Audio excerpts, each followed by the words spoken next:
Hello friends, आज की इस वीडियो में हम देखेंगे महात्मा गांधी एवं उनके प्रारंभिक आंदोलन को। तो चलिए शुरू करते हैं। सबसे पहले हम गांधी जी के परिचय को देखते हैं।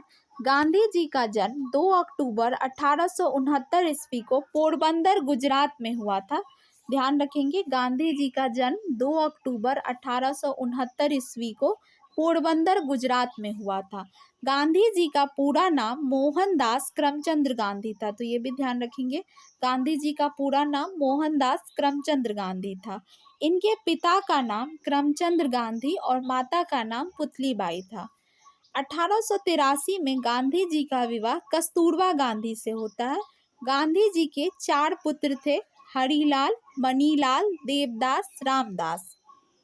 गांधी जी ने गोपाल कृष्ण गोखले को अपना राजनीतिक गुरु बनाया था।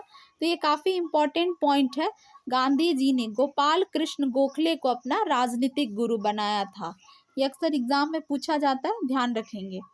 1889 से 1891 तक इंग्लैंड में रहकर गांधी जी ने कानून की पढ़ाई की। 1889 से 1891 तक। 1893 ईस्वी में दादा अब्दुल्ला के मुकदमे के लिए गांधी जी दक्षिण अफ्रीका गए। तो ये ध्यान रखेंगे, 1893 ईस्वी में दादा अब्दुल्ला के मुकदमे के लिए ही गांधी जी जो है वो दक्षिण अफ्रीका जाते हैं। अब हम गांधी जी के द्वारा दक्षिण अफ्रीका में किए गए कुछ महत्वपूर्ण कार्य को देखते हैं। पहला है, 1894 में गांधी जी के द्वारा नटाल इंडियन कांग्रेस की स्थापना की गई थी। इम्पॉर्टेंट है, नटाल इंडियन कांग्रेस की स्थापना कब की गई थी? 1894 में गांधी जी के द्वारा। और कहाँ की गई थी? तो दक्षिण अफ्रीका में। 1903 में इंडियन ओपिनियन नामक साप्ताहिक पत्रिका का प्रकाशन किया गया था। 1894 में नटाल इंडियन कांग्रेस की स्थापना, 1903 में इंडियन ओपिनियन नामक साप्ताहिक पत्र का प्रकाशन किया गया था गांधी जी के द्वारा। आगे कुछ अन्य महत्वपूर्ण कार्य को देखते हैं। नेक्स्ट है, 1904 में फिनिक्स आश्रम की स्थापना की गई थी। ये भी काफ़ी इम्पोर्टेंट है। ये अक्सर पूछा जाता है कि फिनिक्स आश्रम की स्थापना कब हुई थी? 1904 में। और कहाँ हुई थी? तो ध्यान रखेंगे, डरबन दक्षिण अफ्रीका में हुई थी। 1910 में गांधी जी टॉलस्टॉय फार्म की स्थापना करते हैं, जोहान्सबर्ग दक्षिण अफ्रीका में। सत्याग्रह का प्रथम प्रयोग जो है वो 1906 में दक्षिण अफ्रीका में ही गांधी जी के द्वारा इसका प्रयोग किया जाता है। 9 जनवरी 1915 को गांधी जी दक्षिण अफ्रीका से भारत वापस आ जाते हैं और यहाँ आकर 1915 ईस्वी में साबरमती आश्रम की स्थापना करते हैं।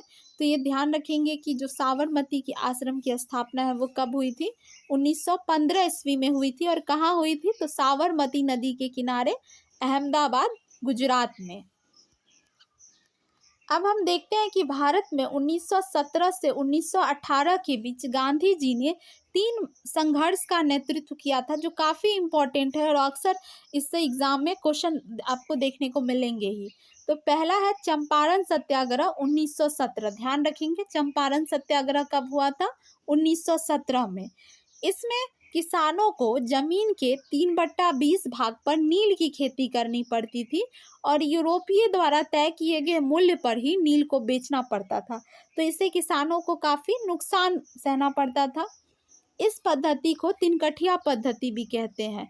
तो ये ध्यान रखेंगे, चंपारण सत्याग्रह में 3/20 भाग पर, जमीन के 3/20 भाग पर नील की खेती करनी पड़ती थी और यूरोपीय द्वारा तय किए गए मूल्य पर ही उसे बेचना पड़ता था। आगे देखते हैं कि चंपारण सत्याग्रह में बिहार के किसान राजकुमार शुक्ल ने किसानों की समस्या के समाधान हेतु गांधी जी को बिहार में आमंत्रित किया था। जो राजकुमार शुक्ल है वो क्या करते हैं? किसानों की समस्या के समाधान हेतु गांधी जी को बिहार में आमंत्रित करते हैं और गांधी जी के सत्याग्रह के आधार पर ही किसानों की परेशानियां कम हुई थी। चंपारण सत्याग्रह के पश्चात गांधी जी के नाम के पहले महात्मा शब्द जोड़ा गया। ध्यान रखेंगे, चंपारण सत्याग्रह के पश्चात गांधी जी के नाम से पहले महात्मा शब्द जोड़ा गया। नेक्स्ट जो आंदोलन है वो है अहमदाबाद मील मजदूर आंदोलन। अहमदाबाद मील मजदूर आंदोलन 1918 ईस्वी में होता है। इसमें मील मजदूरों और मील मालिकों के बीच प्लेग बोनस को लेकर जो था वो विवाद था और गांधी जी के अनशन के बाद मिल मजदूरों ने 35% बोनस देना स्वीकार किया। तो ये ध्यान रखेंगे, इम्पॉर्टेंट है कि गांधी जी के अनशन के बाद ही जो मजदूर है उनको 35% का बोनस मिलता है। और विवाद किस चीज़ को लेकर था, तो प्लेग बोनस को लेकर था, मिल मजदूर और मिल मालिकों के बीच। अगला इम्पोर्टेंट आंदोलन है खेरा सत्याग्रह 1918। फसल नष्ट हो जाने के कारण जो खेरा के किसान थे वो लगान को स्थगित करना चाहते थे, लगान नहीं देना चाहते थे, परंतु जो ब्रिटिश सरकार थी वो इसके लिए तैयार नहीं थी। तो गांधी जी के प्रयास के फलस्वरूप ही सरकार को झुकना पड़ा। तो ये तीनों ध्यान रखेंगे। चंपारण सत्याग्रह 1917 में हुआ था, अहमदाबाद मिल मजदूर हड़ताल जो है वो 1918 में हुआ था और खेरा सत्याग्रह भी 1918 में हुआ था। आगे हम देखते हैं गांधी जी की प्रमुख पुस्तकें। तो पहला है सत्य के साथ मेरा प्रयोग। ये गांधी जी की आत्मकथा थी, तो ये काफ़ी इम्पोर्टेंट है।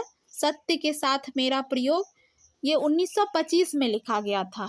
अगली कुछ अन्य महत्वपूर्ण पुस्तकें हैं India of my dreams, India of my dreams, Anasakti Yoga, Hind Swaraj, Gita माता, सप्त महाव्रत। सुनो विद्यार्थियों, मैं इसे रिपीट कर देती हूँ। प्रमुख पुस्तकें हैं गांधी जी की सत्य के साथ मेरा प्रयोग जो कि आत्मकथा है, इंडिया ऑफ माय ड्रीम, अनासक्ति योग, हिंद स्वराज, गीता माता, सप्त महाव्रत और सुनो विद्यार्थियों। प्रमुख समाचार पत्र है the green pamphlet.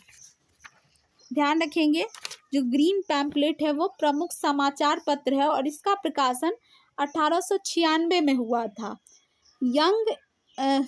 Indian opinion 1903 में इसका प्रकाशन हुआ था।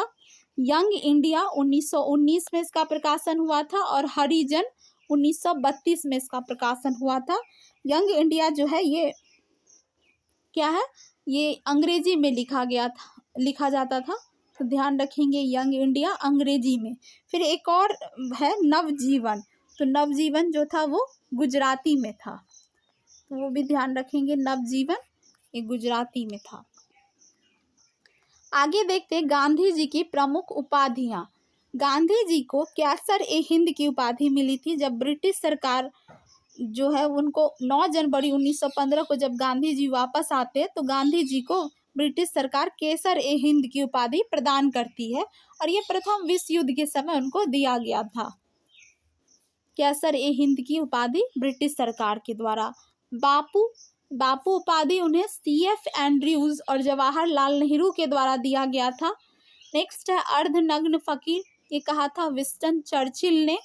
राष्ट्रपिता कहकर संबोधित किया था सुभाष चंद्र बोस ने और महात्मा कहा था उन्हें रविंद्रनाथ टैगोर ने।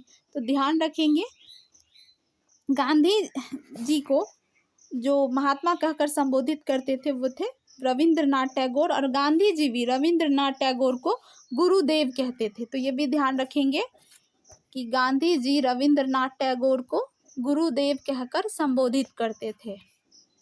गांधी जी रविंद्रनाथ टैगोर को गुरुदेव कहते थे।